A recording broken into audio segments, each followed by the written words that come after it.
Nous sommes dans un climat particulièrement difficile. Difficile parce que le silence sur notre situation pèse, bien que nous savons que des réunions ont lieu pour discuter de notre avenir.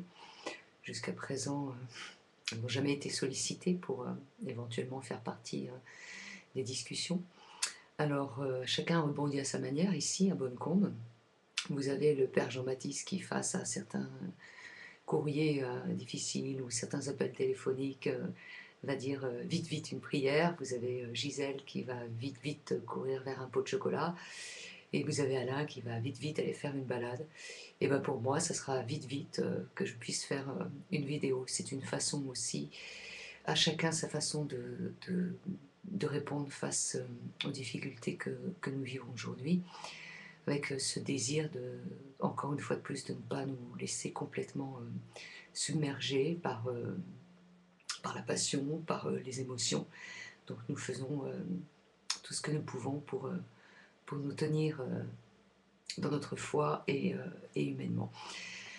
Alors il se trouve que des personnes ont interpellé le père Jean-Baptiste et puis aussi Gisèle, et que ces interpellations, euh, en fait, ce sont des personnes qui sont extrêmement choquées suite à des propos de certains prêtres du diocèse des diocèses Midi-Pyrénées, et aussi de quelques hiérarchies un peu plus hautes.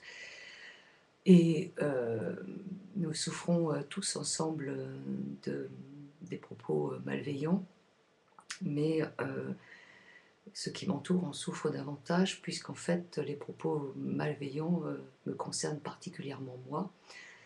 Alors ce n'est pas de la parano, ni même de l'égocentrisme.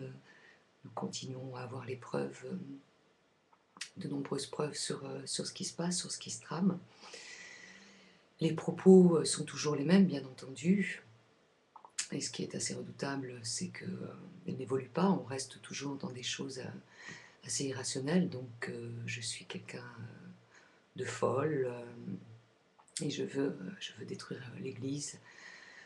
Voilà, donc je prends acte du catéchisme de l'Église catholique, et je vais lire deux petits passages à ceux que j'appelle mes pères, puisqu'il s'agit de prêtres, et puis aussi à ceux que j'appellerai mes seigneurs, puisqu'il s'agit d'évêques.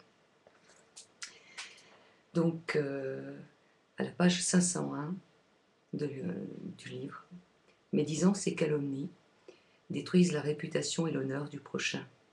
Or l'honneur est le témoignage social rendu à la dignité humaine. Et chacun jouit d'un droit naturel à l'honneur de son nom, à sa réputation et au respect. Ainsi la médisance et la calomnie lèsent les vertus de justice et de charité. » Et puis, l'autre page, la page 506, «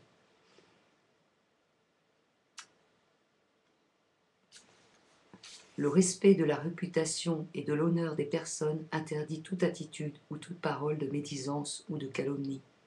Le mensonge consiste à dire le faux avec l'intention de tromper le prochain qui a le droit à la vérité. » Voilà, donc je pense que c'est clair, je n'ai rien inventé, je rappelle simplement que c'est ce qui nous est demandé par l'Église. Il peut nous arriver de fauter, nous sommes tout à fait humains, mais là, il ne s'agit plus de faute, il s'agit d'un perpétuel abattage en ce qui concerne ma personne. Je peux vous assurer que je pense que si j'étais folle, je serais déjà passée par la fenêtre avec tous les retours de vos propos et de vos mots. Et j'aimerais j'aimerais solliciter chez vous un peu de charité à mon égard.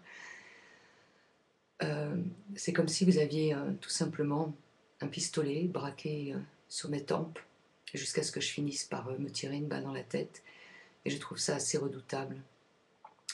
Si vous voulez me faire un procès, si vous voulez me reprocher mes attitudes, si je vous ai causé du tort, je vous prie donc de me le faire savoir en direct.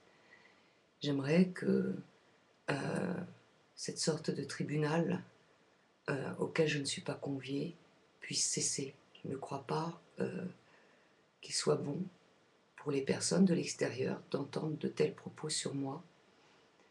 Et je pense même que c'est assez dangereux pour vous, parce que vous êtes en train de choquer vos fidèles, et que je ne serai pas responsable des réactions de vos fidèles.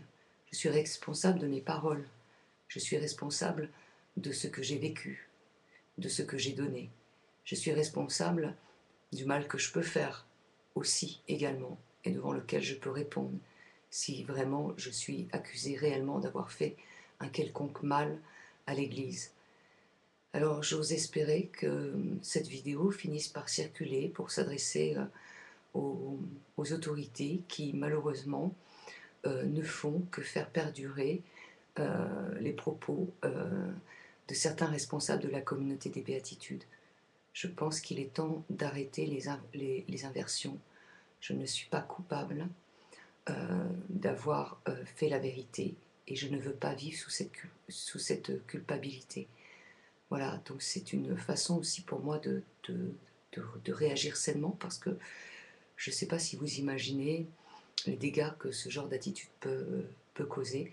On attend à ce que des hommes d'église, avant qu'ils prennent la parole, qu'ils agissent en sagesse, et puis aussi qu'ils cherchent à faire la vérité. Dans ce que vous êtes en train de faire, il n'y a pas de vérité, il y a seulement de la calomnie, et je le répète, un abattage sur ma personne. Donc je vous sollicite vraiment. Je ne veux pas avoir à me défendre contre mon propre corps. Vous faites partie de mon corps. Je fais partie de votre corps. Et je ne crois pas qu'il y ait davantage à générer une guerre aussi malsaine. Je pense qu'il serait temps que vous compreniez que votre autorité est là pour servir le Christ avec tout ce que cela incombe, la charité et la bienveillance. Je vous rappellerai également que j'ai dû malheureusement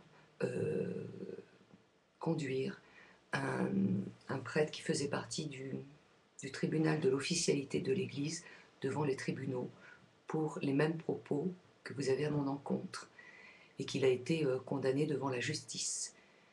Et je ne souhaite pas avoir à utiliser la justice. Je fais appel à votre raison, à votre conscience, et je vous demande vraiment de faire cesser toute cette abomination. Et je vous prie de croire que je suis tout à fait prête de répondre devant vous de ce que vous pouvez me demander. Mais je ne peux plus continuer à vivre et à souffrir ces choses. C'est trop lourd pour moi. Donc je vous remercie d'entendre mon appel et de le prendre vraiment comme un appel au secours et comme une sollicitation aussi du visage du Christ qui se fait mémoire de son amour les uns pour les autres. Donc remettons-nous à la prière et au discernement afin de ne pas aller trop loin.